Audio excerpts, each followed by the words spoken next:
A story we've been following, a victory for young children in dire need of transplants. Yesterday, the National Transplant Panel ruled that the current donor policy will be under review for 1 year.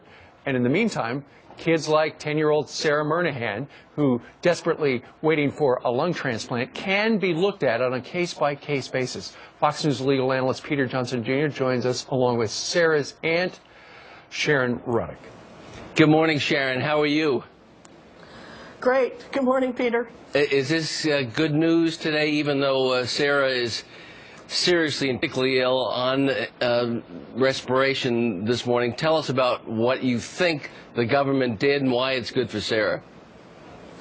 I think they made an important step forward. They recognized that kids were dying at an increased rate, that they weren't getting transplants at the same rate as adults, and that there wasn't really much difference between a 10-year-old with CF and a 12-year-old with CF. So they took the important step of deciding to allow this to be evaluated case by case. And in the last few weeks, we've met many of these little kids, these little 10 and 11-year-olds that are in desperate straits like Sarah. So we're really, really happy that this is going to give them a chance to get lungs as well. Absolutely. It's part of your family's legacy, Sharon.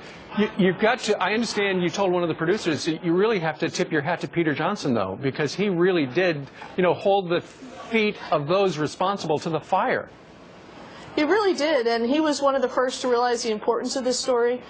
He was one of the first to pick it up and really understand it, and not think it was just a case about one child, but the ramifications of this and the arbitrariness of the ruling, and really to drive it forward. You know, my whole family, we've been enriched by an association with the Ruddocks and the Murnaghans. You know, Steve, I've never met people and our audience at home that are so strong and so wonderful. Sharon lost a child recently. Both Sharon and Janet Murnaghan have adopted children.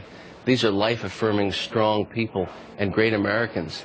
And what a service you've done for all of America and all the children in speaking up and standing up to government and saying, this is wrong, this is unfair, let's make something better for everybody. How do you feel today? Unfortunately, Sarah is so critically ill still. Based on her sickness, she's #1 in the region to get a lung and should have been for the last 18 months. What are the prospects today? What are you and your sister and whole family feeling today? We are relieved. We are nervous. I mean, it is challenging. She's intubated, she's sedated, she's struggling. It is a very, very dangerous and difficult place to be. But she is top of the list. She is the sickest person in the region by far. So we are very hopeful that she will get lungs very shortly. It's going to be hard to keep up for her, to keep doing this much longer. So it is critical that we get lungs soon. But now with this ruling, we feel like we'll get a fair equitable shot at lungs. And Sharon, you must wake up every morning thinking and telling your family, I got a feeling today could be the day. And today could be the day. It could be. Any minute could be. It's an interesting place to live. Any minute we could get the call. And it happens fast when you get the call.